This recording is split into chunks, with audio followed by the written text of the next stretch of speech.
इस गाने को मिक्स किया है डीजे कलामू ने।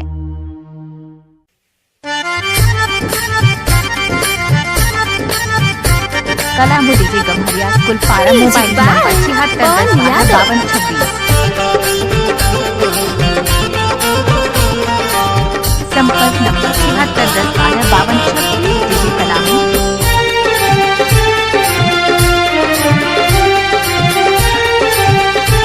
डीजे कलामू अखिया के लोर पहिले पोछेदा, अखिया के लोर पहिले पोछेदा, अखिया के लोर पहिले पोछेदा। छोड़ दे हम तो तोहके काल्हे से, छोड़ दे हम तो तोहके काल्हे से। आज भर पी के हम के सोचेगा, आज भर पी के हम के सोचेगा। सीख ले गम में दिल के ढाले के, सीख ले गम में दिल के ढाले के।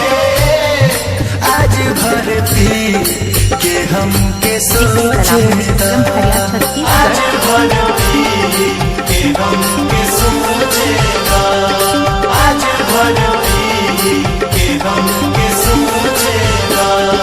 कलामू डीजे गम्हरिया स्कूल पारा मोबाइल नंबर 76105226। संपर्क नंबर 76105226 डीजे कलामू।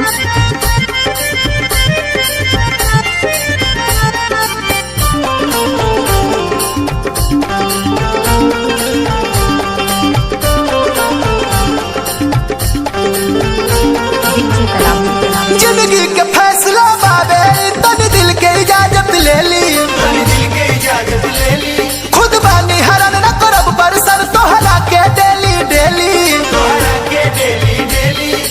तनी सजा हरिया जान घोटे दा, तनी सजा हरिया जान घोटे दा, तनी सजा हरिया जान घोटे दा।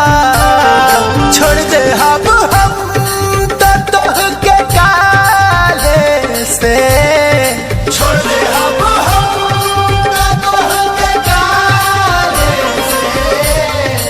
आज भर पी के हम के सोचेगा, आज भर पी के हम के सोचेगा, आज भर पी के हम के सोचेगा।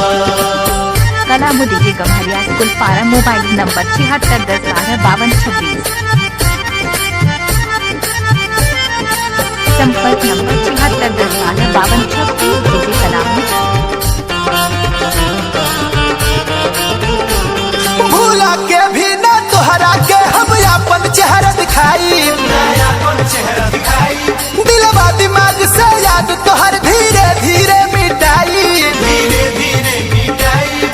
मनावा तो बानी ना बाकी पोते दा, मनावा तो बानी ना बाकी पोते दा, मनावा तो बानी ना बाकी पोते दा।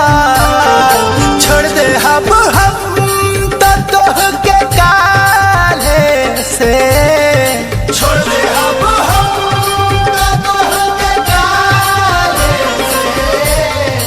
आज भर पी के हम के सोचेगा, आज भर पी के हम के सोचेगा, आज भर पी के हम के सोचेगा। संपर्क नंबर 76105226 डीजे कलामू।